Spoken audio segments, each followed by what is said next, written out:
बिहार में आरजेडी विधायक नीतीश के लिए बीपी मशीन और आला मशीन लेकर क्यों पहुंचे विधानसभा? कहां 20 आतंकियों ने मुख्यमंत्री के सामने किया सरेंडर, कहां डीजल लूटने के लिए मची होड़। राज्यों से जुड़ी अहम खबरों के लिए देखिए टॉप 9 देश प्रदेश।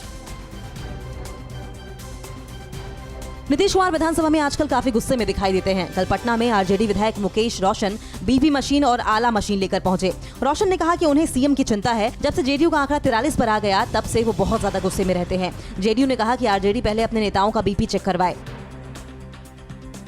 यूपी में ओवैसी की पार्टी एआईएमआईएम के साथ गठबंधन करने वाले सुहेलदेव भारतीय समाज पार्टी के नेता ओपी राजभर ने कहा है कि देश का मुसलमान अब ओवैसी को ही अपना नेता मानने लगा है, क्योंकि कांग्रेस समेत बाकी उनका रहनुमा होने का दावा करने वाली बीएसपी एसपी ने उन्हें ठगने का काम किया। मणिपुर की राजधानी इम्फाल में कल अलग अलग गुटों के 20 आतंकियों ने मुख्यमंत्री एन बीरेन सिंह के सामने सरेंडर कर दिया। मुख्यमंत्री एन बीरेन सिंह ने कहा कि सरेंडर करने वाले आतंकियों को 4-4 लाख की आर्थिक सहायता दी जाएगी, साथ ही इनके पुनर्वास का इंतजाम भी किया जाएगा। सरेंडर करने वालों में 16 आतंकी टीपीएलए से जुड़े थे। झारखंड के हजारीबाग डिटेंशन सेंटर से 2 रोहिंग्या खिड़की काटकर फरार हो गए। विदेशी नागरिकों के फरार होने के बाद जांच के लिए 2 टीमें गठित की गईं। इससे पहले भी पिछले साल 13 सितंबर को म्यांमार का ही एक विदेशी नागरिक यहां से फरार हो गया था।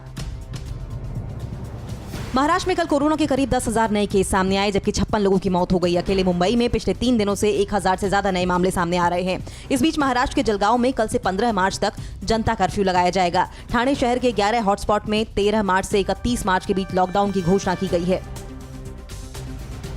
हरियाणा में फरीदाबाद की नेहरू कॉलोनी में मंगलवार शाम करीब 5 बजे एक निर्माणाधीन मकान की छत गिर गई। इस घटना में मकान बना रहे राजमिस्त्री की मौत हो गई, जबकि 3 लोग घायल हो गए। घायलों को अस्पताल में भर्ती कराया गया है। मृतक के परिजनों को सूचना दे दी गई है, लेकिन अभी तक कोई शिकायत नहीं मिली है। हरियाणा के रेवाड़ी में हजारों लीटर डीजल से भरे टैंकर की एक कैंटर से जोरदार भिड़ंत हो गई, जिसके बाद टैंकर सड़क पर पलट गया और डीजल निकलकर सड़क पर फैलने लगा। जैसे ही इसकी खबर ग्रामीणों को मिली तो डीजल की लूट मच गई। सूचना के बाद पुलिस मौके पर पहुंची और राहत कार्य शुरू किया। यूपी के मथुरा में आयोजित वृंदावन कुंभ पूर्व वैष्णव बैठक में अचानक तेज आंधी और बरसात से मेला क्षेत्र में अफरा तफरी मच गई।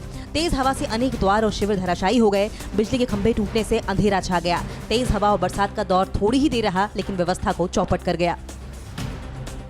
बंगाल में तेज होते जा रहे चुनावी प्रचार अभियान के बीच राजनीतिक पार्टियां एक दूसरे पर तीखे हमले कर रही हैं, लेकिन इस सियासी कड़वाहट को मिठाई की दुकानों ने कम करने की अनूठी कोशिश की है।